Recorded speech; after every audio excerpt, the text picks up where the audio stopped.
Hello everybody, this is Mr. Slomka, and I wanted to talk to you today about section 10.6, which is about binomial distributions.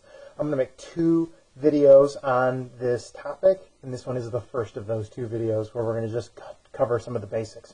So let's talk about some of those basics right now. So we've got some vocabulary terms right up here at the top of the page, and I'd like to discuss those.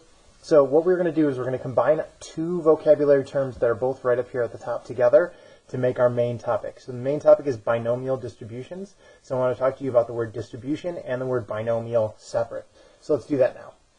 So probability distribution is going to be a table. And so unlike a lot of the probabilities that we've done so far, we're going to make a very big organized table, which is going to help us analyze and process things, but it is going to be a little lengthy to create. All right, so now the table is going to show the probabilities of each possible outcome of a random variable. So that means that it is going to be lengthy because it's going to cover any of the possible outcomes that could exist. Now, here's the good part. We just got done talking about the number of possible outcomes. For a binomial, what's going to happen is that for each experiment or each event, there are only two possible outcomes. It will either be true or false. It'll be left or right. It'll be up or down. And so these binomials are just going to be on or off. Okay, so now what we're going to do is we're going to take both of those things and we're going to build some of these organized pieces of information about probability. This is our last probability topic, and so it's one of our most tricky ones. There is a binomial experiment right here that I want to talk to you about in the second video, but I will save that for the second video. Let's jump into our first example with our dice. So dice is something that we've looked at quite a few times. It's nice because it's very, very easy to see all of the outcomes. I have them all listed for you right here. And so what I'd like to do is I'd like to make a distribution with you right now. This one is definitely not a binomial because there's many, many different outcomes, but it is a distribution. So it says all of the possible outcomes for rolling two dice are listed below, right here. And it says organize the data into a probability distribution. So let's see if we can do that. So what we're going to do right here in our table is we're going to talk about all of the different events that occur, and then we're going to talk about the number of times each occurs, and then we're going to talk about the probability of the event occurring. And so these are all questions that I would have definitely asked you before, but we're going to take all of those questions and organize them into one big table. So let's do it. To begin with, let's talk about events. So when you are rolling two dice, what you do is you add them. And so the events are going to be the sums that you get. Let's talk about some really, really low sums. Right down here, we have the 1 and 1 die. And when you add those together, this is going to give you your lowest sum. The lowest sum that you can get is a sum of 2. All right, now we have some other dice like this one, 2 and 1, or 2 and 1. And that would give you a sum of 3. There's also some that will give you sums of 4. And sums of 5, sums of 6, and definitely plenty that will give you sums of 7. Lucky 7, right? How high can your sums go up to? Our highest sum that we can get up to is 6 and 6, which would be 12. So you have 2, 3, 4, 5, 6, 7. We also have 8, 9, 10, 11, and 12. Those are the sums that you can get when you roll two dice. Okay, let's count the number of times they show up. So now to roll a 2, there's only one way to get a roll of 2. But to roll a 3, if you take a look at this diagonal that you have here, you'll notice that there's two different ways you can roll a 3. For a 4, there is 1, 2, 3 ways to roll a 4. For a 5, there's 1, 2, 3, 4. 4 different ways to roll a 5. Maybe you're starting to see the pattern. If you are, that's really great. One of the patterns is that there's going to be these diagonals that are going to be running throughout the entire picture. The other pattern is in the numbers that we're writing down. Let's talk about 6s. There's 1, 2, 3, 4, 5 ways to roll a 6.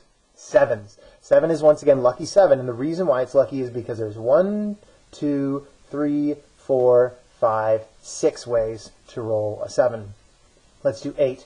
8 is interesting because for 8, that would be 1, 2, 3, 4, 5. There's only 5 ways to roll an 8. So what's happening here is that we counted our way up to 6, and now all of a sudden, now we're counting our way down again. For our very last one, 12, which is our highest sum, but there's only one way to roll a 12. So we're going to end up with a 1 right there. Okay, now for our last piece. For our last piece, what we want to do right here is we want to have the probability of each of these events, or the likelihood that you will roll this event. And so I'd like to calculate those. The way that you're going to calculate the probabilities is you're going to take the total number of outcomes, which we calculated right here, and you're going to divide by 36. There are 36 total outcomes on our outcome list right over here. So we're going to do things like 1 divided by 36, and we're going to get 0.03. We're going to get 2 divided by 36, and we're going to get 0.06. We're going to do 3 divided by 36, and we're going to get 0.08. 4 divided by 36 is going to give us 0.11. 5 divided by 36 is going to give us 0.14. 6 divided by 36 is going to give us 0.17. Okay, so now after that, what's going to happen is we're going to go back to 5 divided by 36. So we're going to get the exact same 0.14 again. And we're going to go back to 4 over 36, which means we're going to end up with 0.11 again. 3 over 36 is going to give you 0.08. 2 over 36 is going to give you 0.06. And 1 over 36 is going to give you 0.03. Now, if you're looking at the things that come out of your calculator and you notice that they're not exactly the same as what I have on my page right here, please remember that you're supposed to be rounding to 2 digits after the decimal point. Let's talk about the very first one. When you type in 1 divided by 36, this is actually the answer that pops up. But what I need to do is I need to round this to 2 digits after the decimal point. So that 7, which is the third digit, is bigger than 5. So that means my 2, which is the second digit, rounds up. And that is why I wrote down 0.03 instead of 0.02. Okay, so now this is a full distribution. You can use this distribution to answer a lot of questions very quickly. It's super organized and it's very clear, so you can get that information. Like this guy right here. Question A says, which outcome is most likely to occur? The outcome that is most likely to occur is going to be the one that has the highest probability or the highest number of outcomes. And we can see that rolling a 7 is going to provide both of those. This is why people call it lucky number 7. 7s just show up more times than any of the other numbers. Rolling a 6 or rolling an 8 are similar, but they're certainly not as likely. And rolling things like a 2 or rolling a 12 are very unlikely to happen.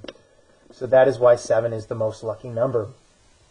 Part B right here is a really great question because it's going to require a little bit of review. It says, what is the probability of rolling 2 dice and the sum is at least 10? So now when we say at least 10, what we mean is 10 or bigger.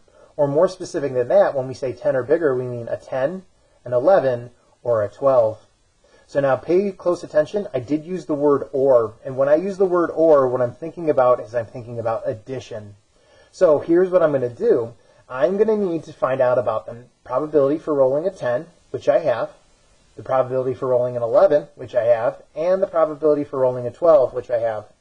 If I take those probabilities and I add them up, so there's my 3 fractions right there. If I add those up, that is going to give me a new probability for my case of at least 10. That is going to give you a probability of 0.17.